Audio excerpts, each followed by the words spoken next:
اعوذ باللہ من الشیطان الرجیم بسم اللہ الرحمن الرحیم السلام علیکم ورحمۃ اللہ وبرکاتہ۔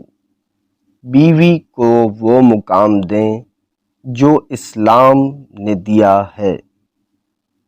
جو حقوق اسلام نے عورت کو دیے ہیں، عزت، پیار، حفاظت، ضروریات زندگی کو پورا کرنا وغیرہ وغیرہ، جو مرد حضرات ان سب حقوق کو پس پشت ڈال کر عورت کو پاؤں کی جوتی سمجھ لیتے ہیں، ان کو بھی یاد رکھنا چاہیے کہ کل اس کی اپنی بیٹی یا بہن کبھی کسی کے پاؤں کی جوتی بنے گی۔